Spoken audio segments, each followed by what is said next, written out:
What is it that's deepest in your heart that you know that you should go for? The thing that pulls at the heartstrings that are at the core of your being. I know that it's a large question, but I call this the quest. I believe that every person has an adventure in their life that they're called to embark on, and we can say yes or no to this mission. And we'll have many quests at many different points in our lives. So whether you want to be a figure skater, a homemaker, a filmmaker, you want to improve your fitness or embark on a spiritual journey, or fill in the blank, whatever you feel called to do, that you know you should be doing, not out of guilt, but out of desire, because this thing calls to you and you've maybe ignored the call, or you've started and stopped and started again. What is it? What is it that you filled in that blank when I said, or blank? I know that every person has this, and many of us have suppressed this because we think, what makes me think that I could do this, or that I should do this, or I'm worth going after it, or it's too late for me, or I don't have the skills, I don't have the resources, the connections, I don't have the perseverance to make it there all the way to the end of that journey. Now, there's a few reframes that we're going to talk about that can help you take the first steps or rejoin that journey if you've already started before in the past. The first one is letting go of the fear of uncertainty, which may sound very simple, but that's one of our missions just as humans. If one of your quests is just to have a fulfilling relationship, you're going to have to get over the fact that you might get rejected if you were to walk up to someone and ask them out, which is a huge part. That initial first step in being able to have a relationship is just connecting with others. And if your first thing that you really want is, if we go with a creative calling, like a friend of mine does want to be a filmmaker, just maybe taking a course or actually making a short film.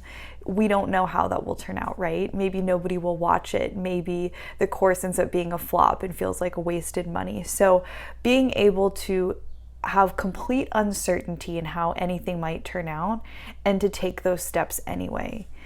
Now, this might be easier said than done, right? Because often what we want most is what we're most afraid of. In fact, if you're not sure what's deepest in your heart, what is something you've been absolutely terrified to take action on, that might be one clue. Might not be, but it might be. And so, what's the thing that you feel paralyzed? If you've always wanted to write, if you just cannot seem to sit your butt in the chair and write, it might be because you're absolutely terrified of it, because it's what you want most. It's important to you. If it wasn't important to you, it wouldn't scare you.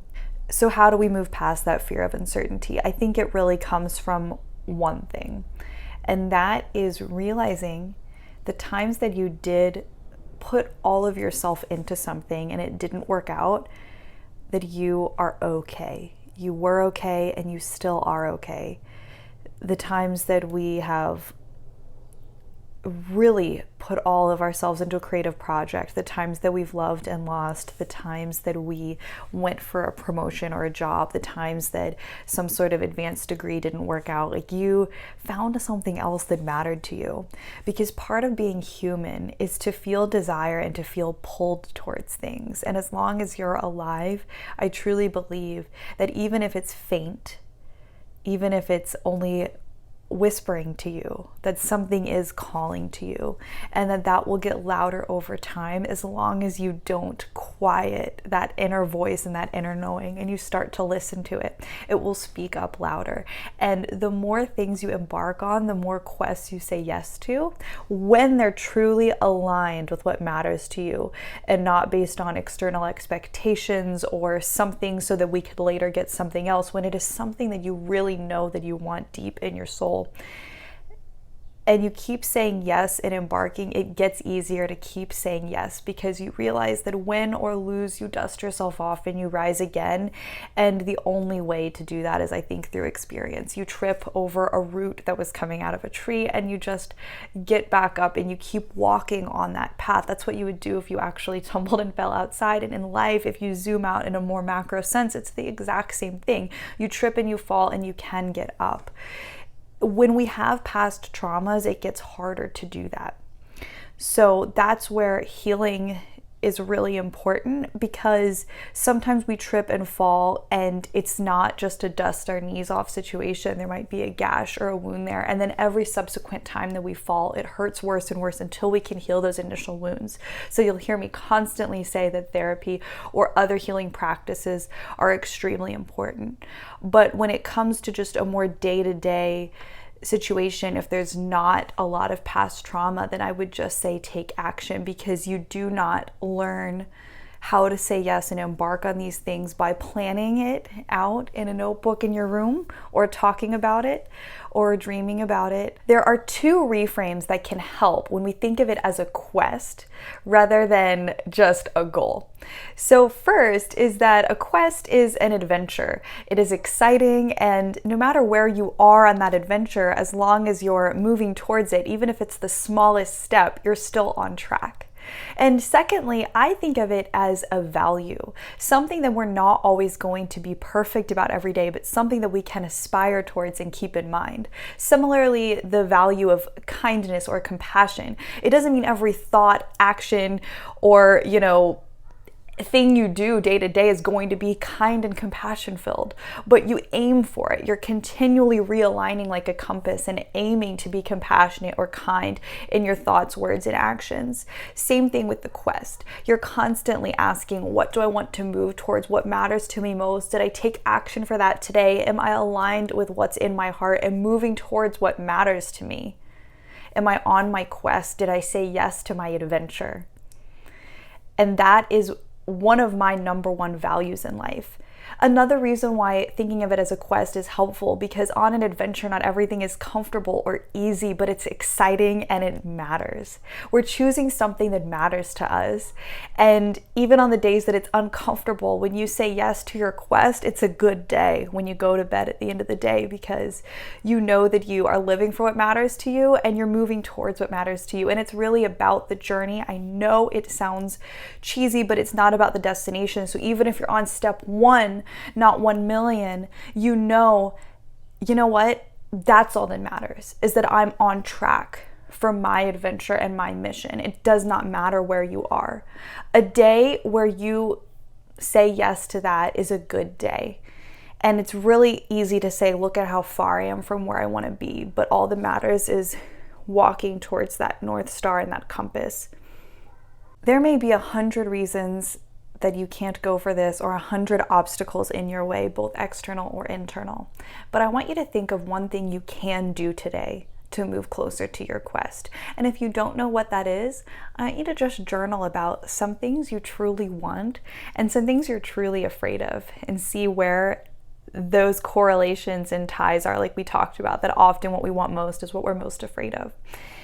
And then imagine that you want to be an actor, but you don't have funds for classes or headshots or live in a city appropriate for it. Can you just do a monologue in your room? Can you check out a book from a library on acting and read that? If you want to be a computer programmer and you cannot go back to school right now, same thing. Could you just start taking a course online that's free maybe? Or if you know somebody that you went to high school with that's doing it, could you just see if you could call them up for like a Zoom coffee chat and hear about their work? Is there anything you can do today to move a little closer to what you want? If limiting beliefs are stopping you, can you seek out the appropriate help to learn to rise above those through possibly therapy or just finding resources on questioning beliefs? If you do want to start a family, like we talked about, like, can you put yourself out there to meet more people? Can you, if you're not currently in a relationship? Or I could go on and on with dozens of examples, or one small thing you could do today But I think you know deep down what matters to you, and I think deep down you know a few steps you could take. And that will be one last action step that I would give you in this video, is writing down 10 things that you can do now, that you know that are fully within your control and power to get closer to what you want. I hope this video has been helpful. Please subscribe and hit the bell for notifications for more videos like this on a variety of topics on self-improvement and psychology and becoming all that you can be, because I truly believe that all of us have greatness and so much potential inside of us. Have a wonderful week.